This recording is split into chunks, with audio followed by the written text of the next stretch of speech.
ये है अगर हमको भगवान शिव हमसे कहें कि हमको ये मैं और चीज़ें नहीं मांगूंगा छोटी मोटी की, ये मांगूंगा, अपने मुल्क के लिए मांगूंगा, खुशहाली मांगूंगा, तरक्की मांगूंगा। ये बात जब आप कह रहे हैं तो खूब तालियां भी बजा रहे हैं लोग। तो क्या शिव जी के दर्शन करने गए, जलाभिषेक करने गए या जाने वाले हैं? जाएंगे जरूर जाएंगे। तो हमको तो एक तरह से एडवांटेज हो गया है कि इनके भी एक बूथ पे एक इनके हैं और उसी बूथ पे एक सब एक में दूसरे में है, तो हम तो एडवांटेज, हमें फायदा है। यानी जो सियासत की खिचड़ी यहाँ पे पक रही थी पहले से, अब आप आ गए हैं और बहुत काम नहीं करना है आपको, लोगों को मोटिवेट करना है वोट देने के लिए। दोनों ने जो खिचड़ी पकाई थी वो मैं खा रहा हूँ।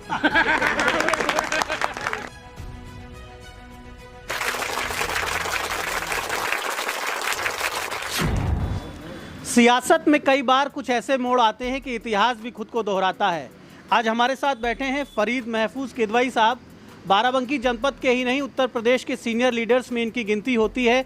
5 बार विधायक रह चुके हैं, मंत्री भी रह चुके हैं कई विभागों के, और रामनगर विधानसभा से फिर चुनाव लड़ने जा रहे हैं, जिस रामनगर विधानसभा में पहले भी 2 बार विधायक यहाँ पर जनता इनको बना चुकी है। और कुछ सियासत का ऐसा बाराबंकी में सिलसिला बना कि फरीद किदवई साहब जो पिछला चुनाव कुर्सी से लड़े थे, इस बार अखिलेश यादव ने निर्देश दिया, अरविंद सिंह गोप को रामनगर से दरियाबाद भेजा और आपको कुर्सी से रामनगर भेजा। रामनगर से आपका जुड़ाव किस तरह का है?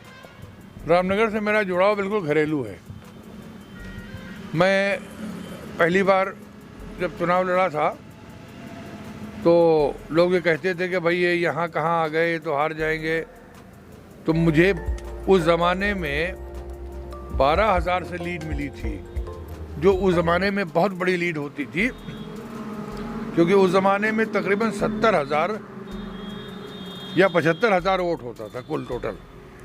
उसमें 12,000 की लीड बहुत बड़ी लीड मानी जाती थी। तो मुझे रामनगर के लोगों ने हमेशा प्यार किया है, और उसके बाद दोबारा जब मैं लड़ा तो फिर मुझे उन्होंने जिताया। तो 2 बार यहाँ से मैं MLA रह चुका हूँ। महादेवा धाम यहाँ का बड़ा मशहूर है और लोग यहाँ पर हिंदुओं की आबादी भी ज़्यादा है। इसके बावजूद आपको 2 बार चुना, तो यहाँ की सरजमी में किस तरह की एक फ़िज़ा में यहाँ की कैसी फीलिंग्स हैं कि उन्होंने आपको लोगों ने अपनाया और 2 बार अपनाया? जी, ये बात आपने बिल्कुल सही पूछी, क्योंकि जब मैं चुनाव लड़ने आया था तो उस ज़माने में मुसलमान यहाँ बहुत कम था, तकरीबन 15,000 था, और ब्राह्मण उस ज़माने में भी करीब 60,000 था, और ठाकुर भी बहुत बड़ी तादाद में था। और जब मैं चुनाव लड़ रहा था तो उस ज़माने में मेरे मुखालफिन ये एक प्रोपेगेंडा करते थे कि जहाँ महादेवा जैसी पावन मौजूद है स्थली शिव भगवान की, वहाँ एक मुसलमान विधायक हो जाएगा, ये तो बड़ा ख़राब हो जाएगा। लेकिन जनता ने उनकी किसी बात को नहीं सुना और मुझे वोट दिया।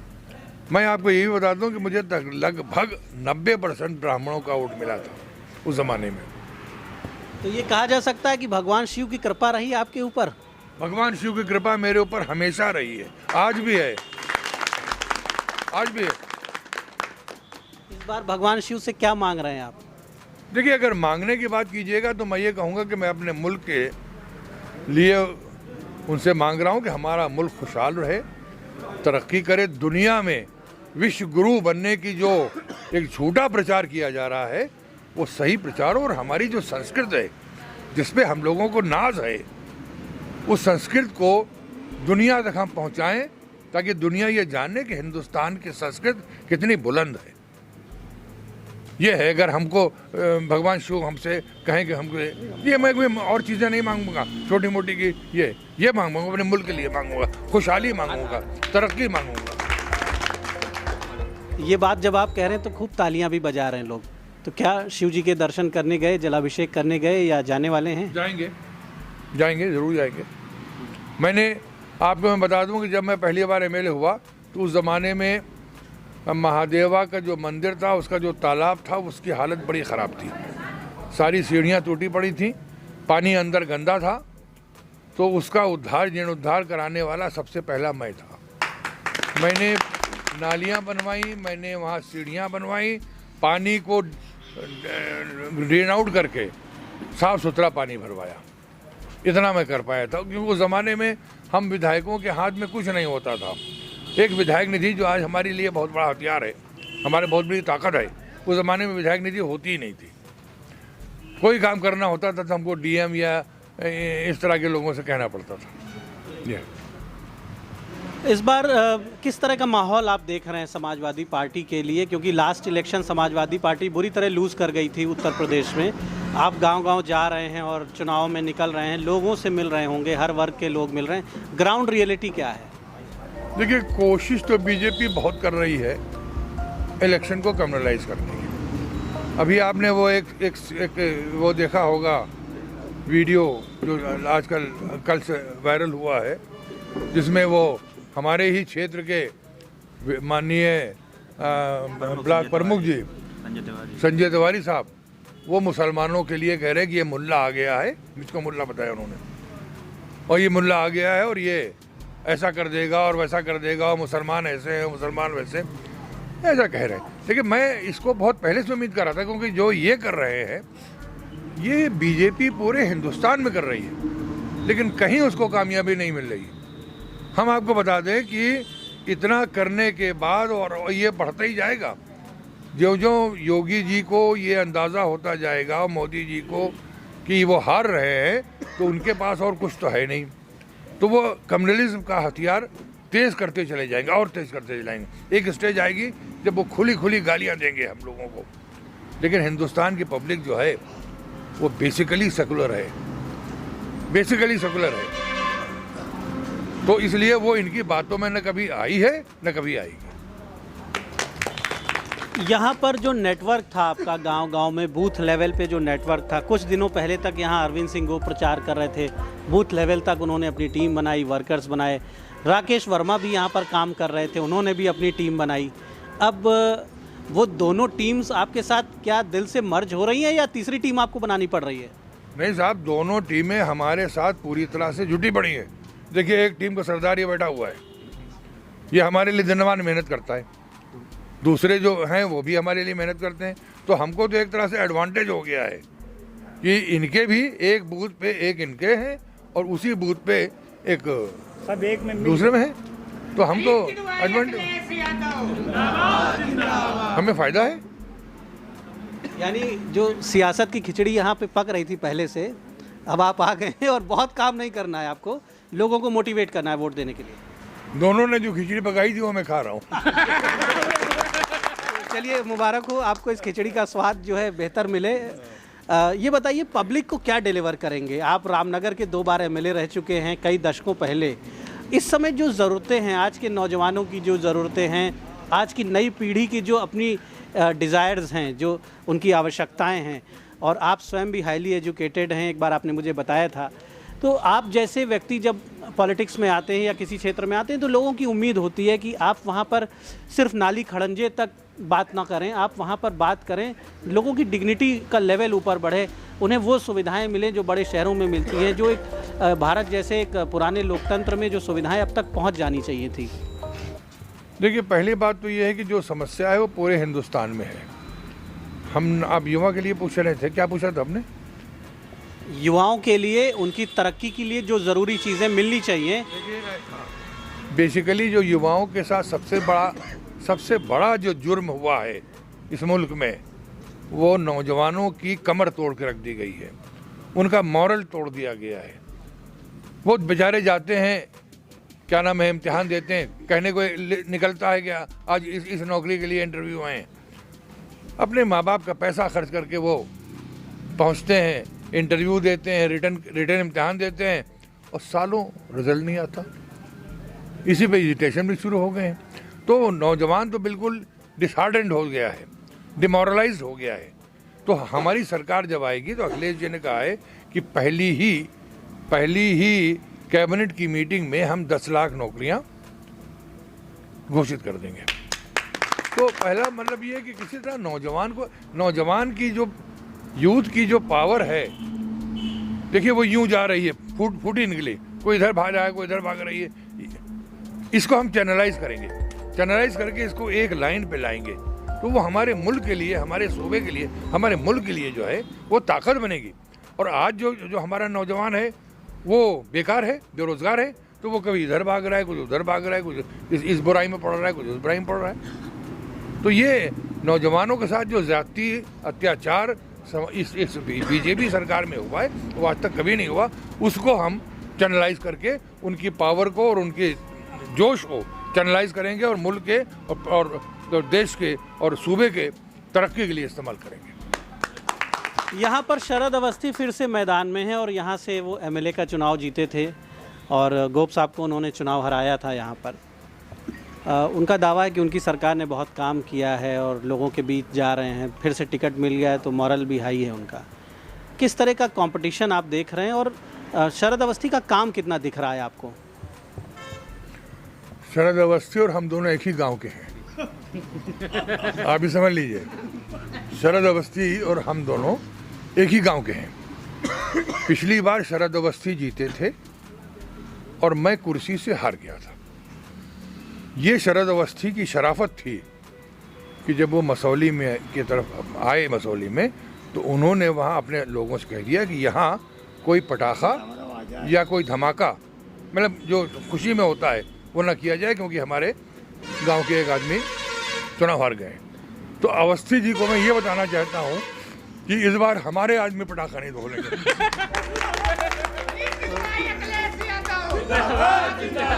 आपने संदेश जो है मतलब एक व्यंग में उन्हें एक चैलेंज दिया है या आप उन्हें उम्मीद दे रहे हैं कि रिजल्ट कुछ भी होगा, आप उनके साथ हैं? मैं उनको एश्योर कर रहा हूँ कि अपनी जीत पे मैं एक भी धमाका, एक भी गोला नहीं दगने दूंगा।